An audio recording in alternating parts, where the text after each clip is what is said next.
आज का हमारा विषय है मीसॉन थ्योरी ऑफ न्यूक्लियर फोर्स। जैसा कि हम जानते हैं कि नाभिक में जो न्यूक्लियॉन्स होते हैं अर्थात न्यूट्रॉन और प्रोटॉन, वो एक दूसरे से आकर्षण बल से, जिसे हम नाभिक बल कहते हैं, उससे जुड़े होते हैं। ये न्यूक्लियॉन और न्यूक्लियॉन के बीच में जो बल लगता है उसका कारण 1935 में एक जापान के साइंटिस्ट युकावा ने समझाया था।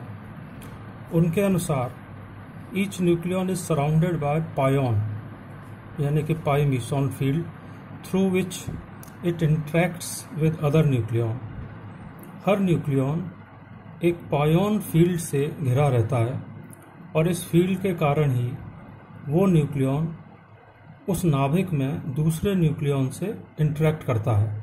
यानी कि जो फोर्स उनके बीच में लगता है वो इसलिए लगता है क्योंकि एक न्यूक्लियॉन से दूसरे न्यूक्लियॉन पर पाई मीसॉन लगातार आते जाते रहते हैं, अर्थात एक्सचेंज होते रहते हैं। Interaction between nucleons occurs through exchange of pions और पाई मीसॉन। ये जो थ्योरी थी ये युकावा ने 1935 में पोस्टुलेट की थी।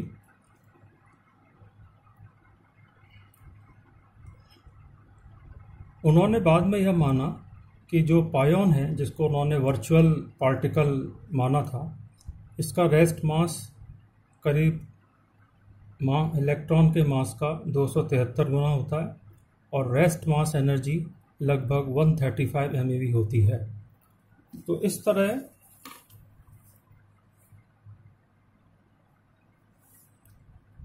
जब किसी एक नाभिक में एक न्यूक्लियॉन दूसरे न्यूक्लियॉन से इंटरेक्ट करता है, यहाँ पर हम उदाहरण दे रहे हैं एक न्यूट्रॉन का दूसरे न्यूट्रॉन से, इनके बीच में जो न्यूक्लियर फोर्स लग रहा है वो क्यों लगता है?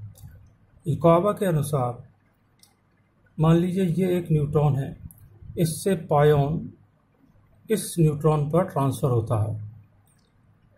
तो ये जो ट्रांसफ़र हो रहा है, चूँकि इस पायोन की एनर्जी, जिसको मैं यहाँ पाई 0 से शो कर रहा हूँ, न्यूट्रल पायोन है ये। पायोन भी 3 प्रकार के होते हैं, पाई प्लस, पाई माइनस और पाई 0। तो जब ये पायोन इस न्यूट्रॉन से इस दूसरे न्यूट्रॉन पर ट्रांसफ़र होगा तो इसकी 135 MeV एनर्जी कम होगी और इस न्यूट्रॉन की 135 MeV एनर्जी बढ़ जाएगी। तो अगर मैं इस बीच में किसी भी न्यूट्रॉन की टोटल एनर्जी जानना चाहूँ तो मुझे नहीं पता कि ये पायोन इस न्यूट्रॉन के पास है या इस न्यूट्रॉन के पास है, अर्थात दोनों ही न्यूट्रॉनों की एनर्जी में 135 MeV की अनिश्चितता अर्थात अनसर्टेनिटी अराइज हो जाएगी। तो अनसर्टेनिटी प्रिंसिपल से अगर मैं ये कैलकुलेट करूँ delta E dot delta E is nearly equal to H cross, मुझे पता है डेल्टा ई 135 MeV है, तो इस इक्वेशन से डेल्टा टी की वैल्यू आती है 5 × 10⁻⁻24 सेकेंड। अर्थात अनसर्टेनिटी प्रिंसिपल के अनुसार जब ये पायोन इस न्यूट्रॉन से इस न्यूट्रॉन तक जाएगा तो अपने साथ जो 135 MeV एनर्जी ले जाएगा, 135 एनर्जी की अनसर्टेनिटी दोनों ही न्यूट्रॉनों पर हो जाती है। अनसर्टेनिटी प्रिंसिपल से ये पायोन पाई प्लस 5 × 10⁻⁻24 सेकेंड के अंदर दूसरे न्यूट्रॉन अर्थात इस न्यूट्रॉन के द्वारा एब्जॉर्ब किया जाना चाहिए। तो अब मैं देखता हूँ कि अगर इस समय में ये अगर एब्जॉर्ब हो जाता है तो कितना डिस्टेंस ये ट्रैवल करेगा पाई प्लस।